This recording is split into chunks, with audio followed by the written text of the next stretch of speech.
Paulo, kinausap si Lotlot sa mismong lamay ni Sir Leo. Say mo, Janine.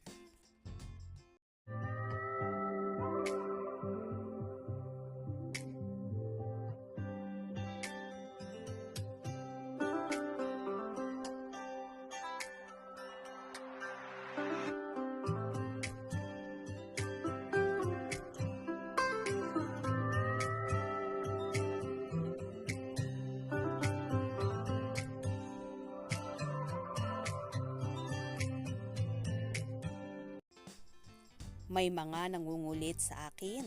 Nag-iwasan daw ba sa burol ng manager nilang si Sir Leo V. Dominguez, sina Paulo Avellino at Janine Gutierrez noong linggo? Para sa mga nakakaalam talaga, walang iwasang naganap sa pagitan ni na Paulo at Janine ha. Naunang dumating sa burol si Janine kasama ang kapatid na si Diego at inang si Lotlot de Leon.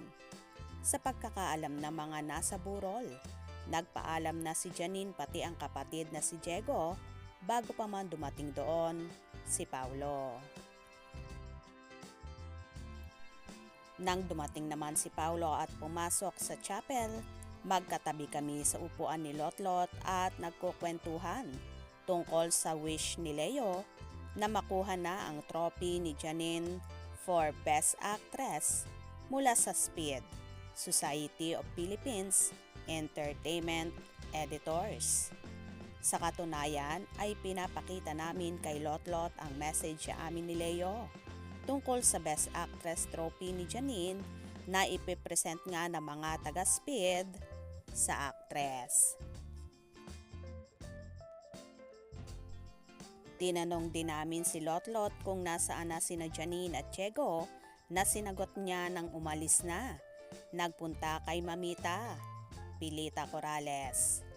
Madalas ngang dumadalaw ang mga anak ni na Lotlot at Ramon Christopher Gutierrez kay Tita Pilita tuwing linggo.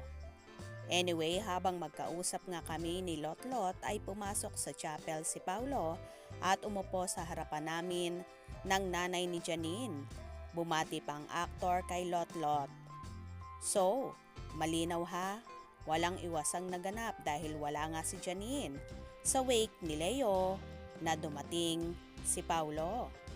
Nakakahappy rin na mismong si Paulo ang lumapit sa kinalulugaran namin ni Lotlot para magbigay galang.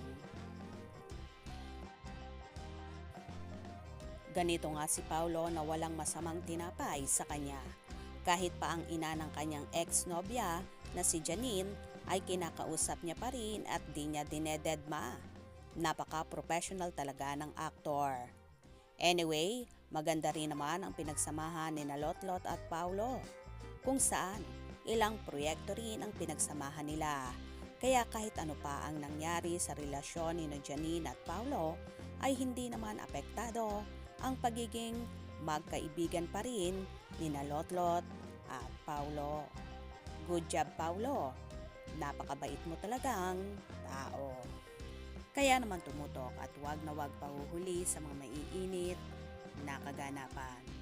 Anong inyong magiging reaction sa bidyong ito? Comment below.